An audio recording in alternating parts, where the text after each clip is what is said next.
and welcome to another edition of Trader Talk TV. Today I've got Magali from OptiDigital in the office. How are you, Magali? I'm very well, thank you.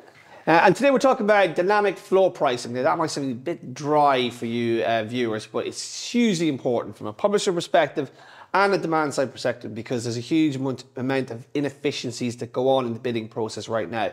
And Magali's kindly come to the office today to talk about this very subject and what her company does. So Magali, before we do that, introduce yourself and a wee bit about the company, please. Okay. So my name is Magali Quentel-Reme. As you can tell by my accent, I'm French. I have been at tech for as long as I can remember, about 15 years. And we started this company out of France in 2018, bringing value to media publishers by developing tech and having an educational approach on how they could improve their ad revenue. And well, since then, we have developed different technologies, one full managed service solution that we call all-in-one, and then dynamic price flooring tech, and more recently, an ad format. Mm-hmm. And now the company is about 30 people. Wow. And we started to expand in the UK, in the US, and we have about 4,000 media publishers. Oh, wow. Okay, that's quite a lot. It's a company you didn't know about. Amazing. So today we're talking about dynamic floor pricing, Magali, and I want to talk about the current state of the bidding process because it's quite complicated, it's quite inefficient. So I just wanted you to talk through that because it is a huge problem, mostly for the publishers. Right. So I think it's interesting to check what's the situation of a lot of media publishers today and how they are handling flooring. Most of the media publishers are just going to rely on header bidding, create this competition and bring the prices up. And so what we have today is, let's say, a website with an ad format here. And this website is going to call a header bidding wrapper. And this header bidding wrapper will call different SSPs. And every SSP is going to call different DSPs. And all this process is happening without any data related to what's going to be the floor price in the end. So everybody is responding or not. Yeah. The winning bid goes into the ad server, usually it's Google Ad Manager. And here come the manual floors that have been applied by the publisher team. And only Google knows what that floor is. And this is a very time-consuming process because the media publisher is going to define what is the right floor, maybe per geo, maybe granularly per placement, and having some rules per advertiser. But it's quite inefficient because we are sending a lot of bid requests to all those people in the ecosystem, and a lot of the bid responses that we are going to get may be disqualified in the end. Yeah. So these floors are post-bid, and this situation is not fair because most of the people acting on the market do not know them. Yeah, yeah. So basically, the floor prices are blind to the demand side, and the demand side is kind of trying to figure out what those floor prices might be, and are bidding in all sorts of crazy ways. Yeah. And in some ways, we talked about the bid shading. Is that right? Bid shading sort of aspect, which is basically DSPs trying to make assumptions around what a specific ad impression will cost. Yeah, and spending quite a lot of budget on this, trying to find out what the floor is and trying to find the cheapest path. So usually, publishers in this original situation, they are using defensive floors. Defensive floors? Meaning very low ones. Right. And they just rely on header bidding to actually create this competition and get a higher value for every ad request.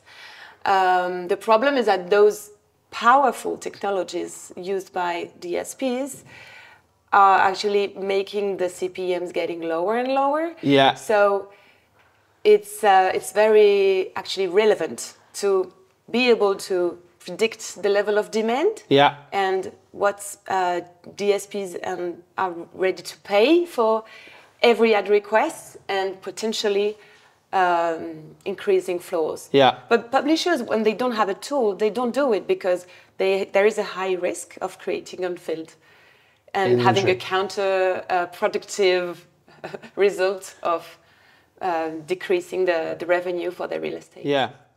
So let's go through sort of you know, where we could change things, right? So just adding a level of intelligence to this bidding process, and maybe talk a bit about how you guys work with some of the publishers. I'm curious to know how you can counteract that, because this seems to be super inefficient from a bunch of reasons, right? Cost-wise, sustainability-wise, etc. Right? There's a huge amount of unnecessary sort of like guessing going on in this process.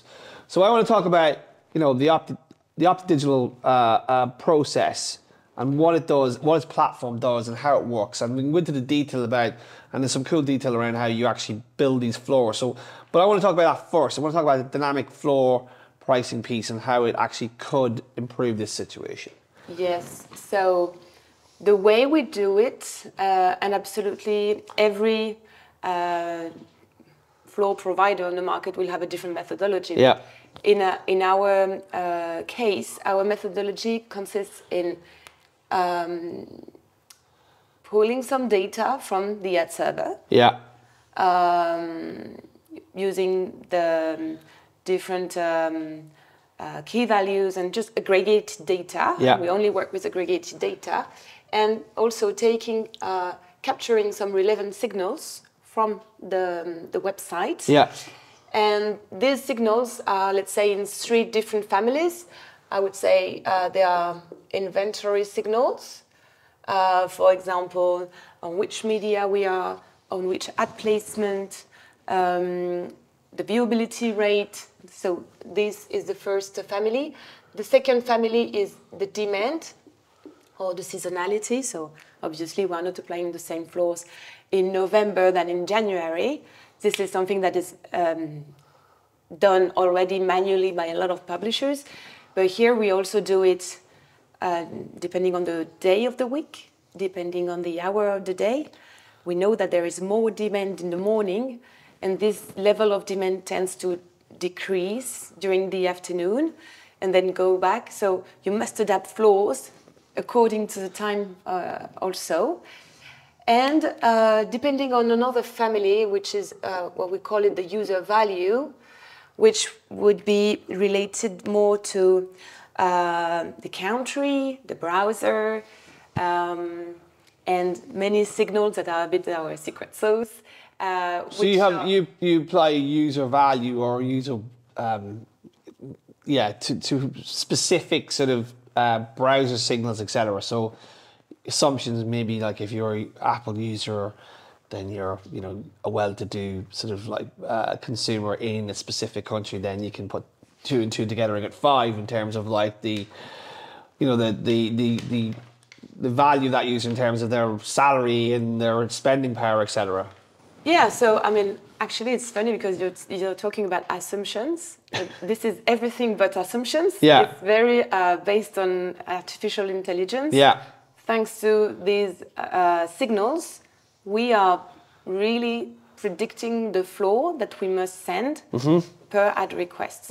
So you may have different ad placements on one page. Every ad placement will have a different price. And the next minute or the next refresh, it's going to have another different floor.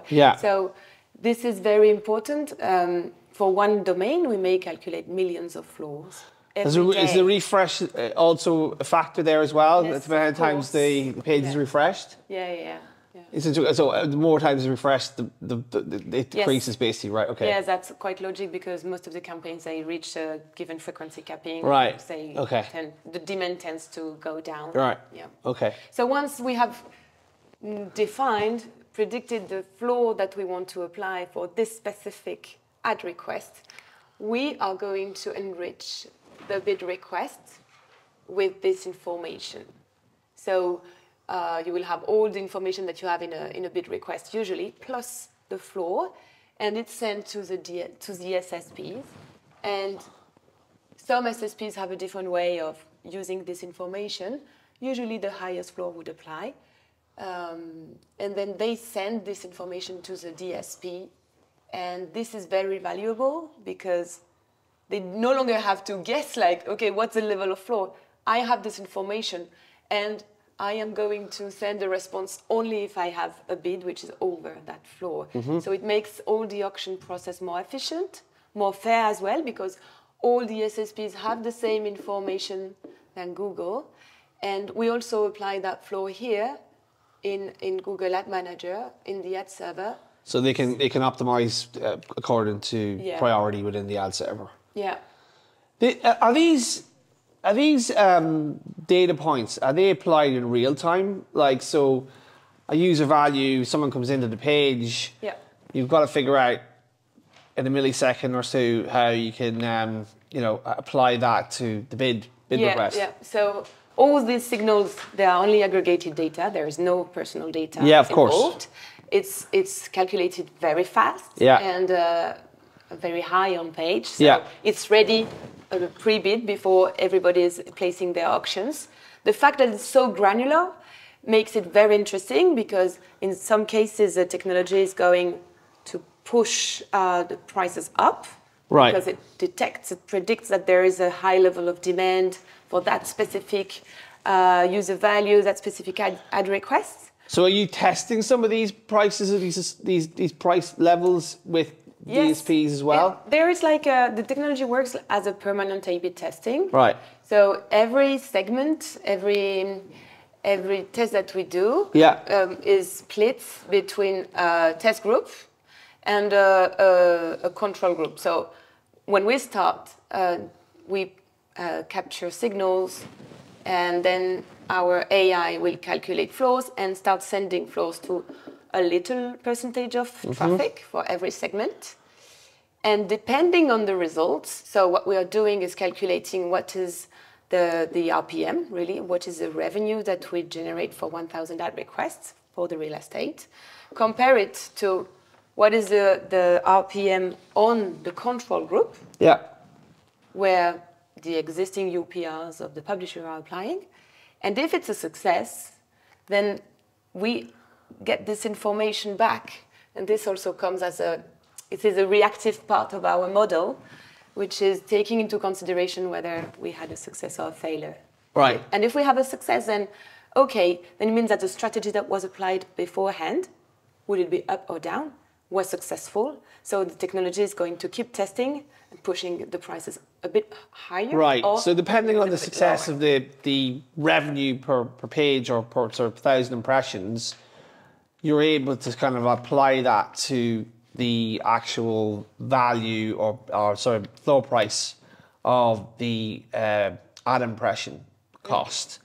So you're able to kind of like use all this, and you were talking about this circular motion, which is kind of what it is. Like you're able to apply this start day buy inventory. You can then see what the sort of how much revenue you're making off the back of that, and then that's reapplied into the sort of system. Like so. Yeah.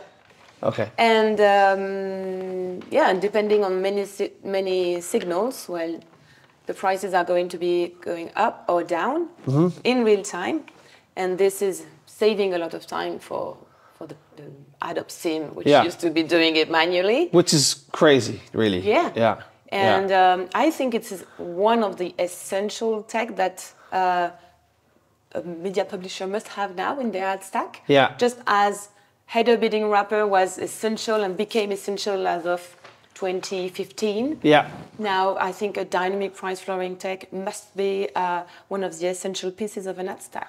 And are you integrated into the ad server, or how does sort of an integration work from? The integration is I mean, this is very sophisticated tech in the background, but we have made it very simple to adopt, and it's just getting some restricted reports from the Google Ad Manager API and placing a light tag on the site. Right, so you're taking aggregated data from the Google Ad Manager, you're applying that sort of to the model, then you're taking these real-time sort of signals and applying that to the model. Yes. And then the model just starts to take effect, right? So we run the campaigns, we're working pre-bid, and we're putting it into that, we're feeding it into the SSPs feed the DSPs, and then we're seeing what's working, what's not. And if something's not working, then we're able to sort of, change the pricing. And if it's working, then we're able to incrementally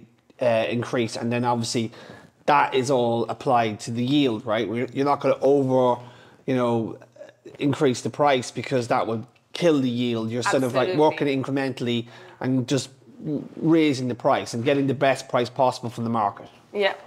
So in general, the results of such a technology are measured with 2 digits. They go from 10 to 30% revenue lift on average, without adding any ads on the site. It's rather the contrary. Interesting. And we are observing about 22% revenue lift on average. So it's never on 100% of the traffic though, because we would always keep a part of the inventory as a control group here.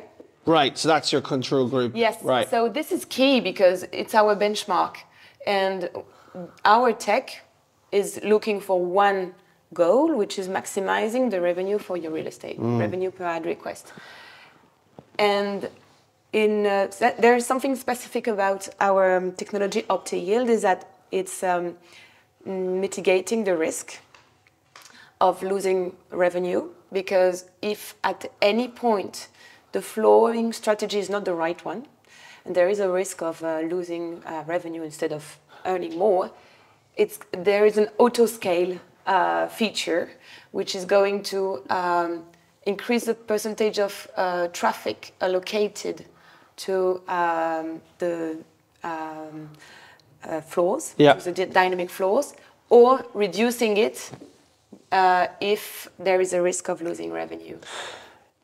I'm going to ask a couple of sort of questions around sustainability and user experience, because obviously, publishers have been pushed down the sort of chasing yield route, where they have to put more ad tech on page, and eventually it just becomes a mess. Just look at some of the regional newspapers in the UK. You just can't read it without having, basically being just attacked by outstream and video pop-ups. It's horrendous. So we just want to talk about how this technology can help publishers get more with less, high impact ads, better revenue. I think it's it makes the auctions more efficient, in the sense that by providing this transparency up the chain, only the DSPs which have a demand that is eligible for this traffic are going to answer. So you are saving on some bid responses. It's not a bad thing. You are going to get less bid responses, but these ones were low value anyway. So this is more sustainable. And this applies also for the SSP. There is a second positive effect. I mean, this is the most important. According to Scope 3, for example, the volume of ad calls is what is the most, the worst in terms of carbon footprint. However, there is a second effect which is positive too, is that in our high CPM countries, what we're saying is that because we are often applying a higher floor, we are going to reduce the number of ads that are displayed in the end. So this is a side effect of applying higher floors. Not all the buyers can afford it, and the unfilled inventory is increasing. It's not a big deal, because in general you're making more revenue out of your real estate. But you're going to be having a higher unfilled, and all those ad impressions that were low value ad impressions, they are no longer printed on the site. And it's very good also for sustainability. Let's talk about the results now. Let's talk OptiDigital here.